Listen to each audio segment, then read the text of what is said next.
donc amoo ci benn surprise coup d'état bi nga xam ne am na Mali. dama ne bu fekkee c'est une solution il faut y aller je suis très clair dans ce que je dis le peuple malien dañu doon souffrir je sais pas que je suis en train de faire la promotion des coups d'état non. ah mais li nga wax. ce qui se passe aujourd'hui dama ne le peuple ak li ma la limal man je donne des cas concrets. Si j'étais à la place du président malien. Mais est-ce que c'est une raison pour que ñu def coup d'état un président élu démocratiquement yow mi nga xamante ne. on peut t'élire démocratiquement si tu ne fous rien on te met dehors.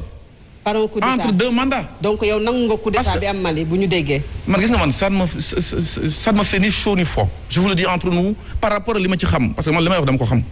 li ma leen di wax ni c'est des cas concrets.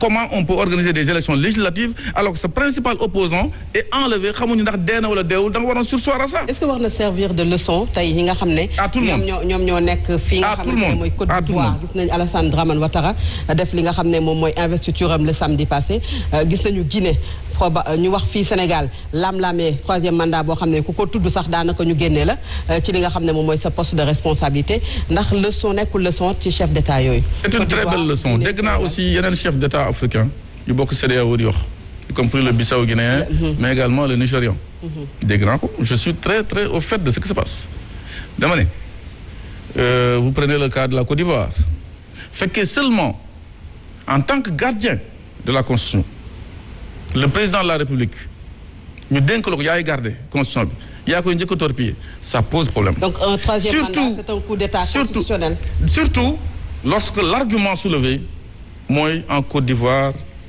y a que des incapables. maître je suis le seul capable. maître ndax kon mën nañu wax ne un troisième mandat coup d'état constitutionnel la. je confirme. alors taxawaayu CEDEAO ci coow li parce que tey gis nañu ni CEDEAO président yi la fi gën a nekkal que askan yi. président yi fi gën a nekk. CEDEAO. waaw doxalinam ci coowul Mali li. waaw population yi dañu jàpp ne ñoom c'est le syndicat des chefs d'État africains parce que ñoom chefs d'État yi li ñuy gën a plaider que population bi nga xamante ne ñoo leen fi teg. moo tax boobu ñu demee Mali pour régler ce problème vous voyez commencer à tourner même le président Ibeka a dit hier que moi je ne retournerai pas aux affaires.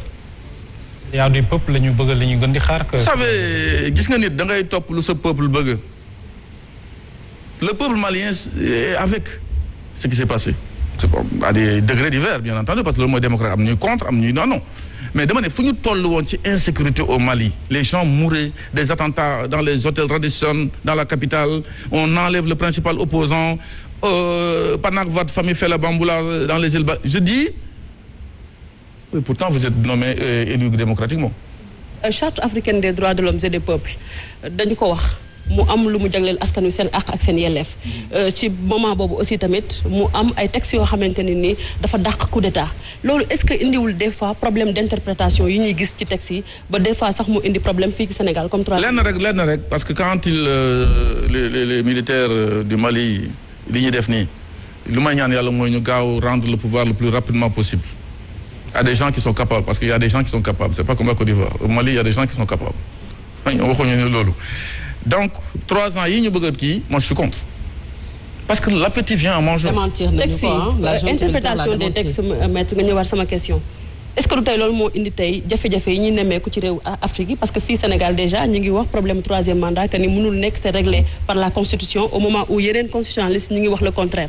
souvent ce sont les textes qui nous mènent vers des choses yoo xam ne truc soyons dans des logiques soyons dans l'éthique soyons du côté du peuple j'ai dit ci 3 exemples yi ma la jox léegi lu ma si gën a mettre c'est que l'opposant est enlevé on ne sait même pas par qui parce qu'on peut penser que c'est le côté au nord mais ça peut être aussi des gens qui étaient au pouvoir c'est leur opposant malgré ça au lieu de surseoir on organise la bamboula politique avec des élections législatives nga xam ne moom dañu koy écarter moo tax gars yi boobu ñu ñëwee d'ailleurs avec l'imam Dicko c'était des conditions posées annuler ces élections-là.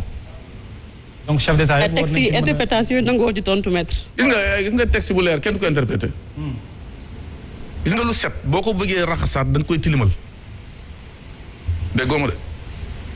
d'accord kon ci troisième mandat fii kon nekkul débat fii Sénégal. le débat ne s'est pas posé au Sénégal ne se posera pas inchallah. d'accord kon président Macky Sall mi ngi ci deuxième mandat am.